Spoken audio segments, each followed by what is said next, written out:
ऐन सणासुदीत साखरेबाबत केंद्र सरकारचा मोठा निर्णय. कच्च्या साखरेच्या आयातीवरील शुल्क हटवलं. साखरेच्या साठवणुकीवरही मर्यादा. काही जिल्ह्यांमध्ये साखर 65 रुपयांवर. साखरेपाठोपाठ नारळही महागला. नारळाचे दर थेट 55 रुपयांवर. बाप्पाचा नैवेद्यही महागण्याची शक्यता. एफडी आयुक्त तुकाराम मुंढेंचा आता खाद्यतेलाकडे मोर्चा. खुल्या खाद्यतेलाच्या विक्रीवर बंदी.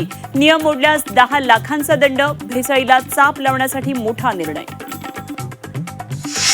फूड डिलिव्हरी ॲपवरून मागवलेल्या शीतपेयासोबत आलं झुरळ. अभिनेत्री श्वेता तिवारीला धक्कादायक अनुभव.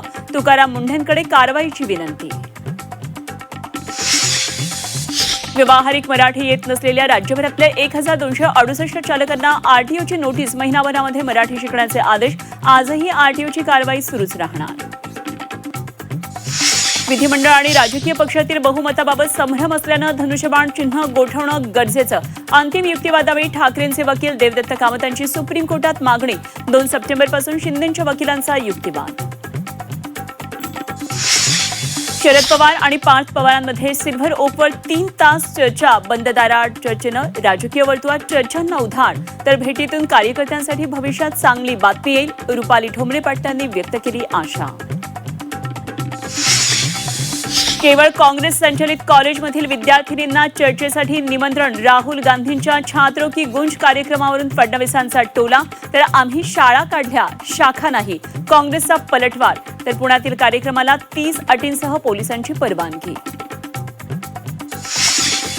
शाळांची अवस्था पाहत नैतिक जबाबदारी स्वीकारून शालेय शिक्षण मंत्र्यांनी राजीनामा द्यावा. मंत्र्यांनी स्वतःच्या मुलांना सरकारी शाळेत घालावं. अभिजित दिपकेंची मागणी. दिल्लीत विद्यार्थ्यांवर लाठीचार्ज प्रकरणात सुप्रीम कोर्टाकडून उच्चाधिकार समिती स्थापन. माजी न्यायमूर्ती आर सुभाष रेड्डींच्या अध्यक्षतेखाली समिती.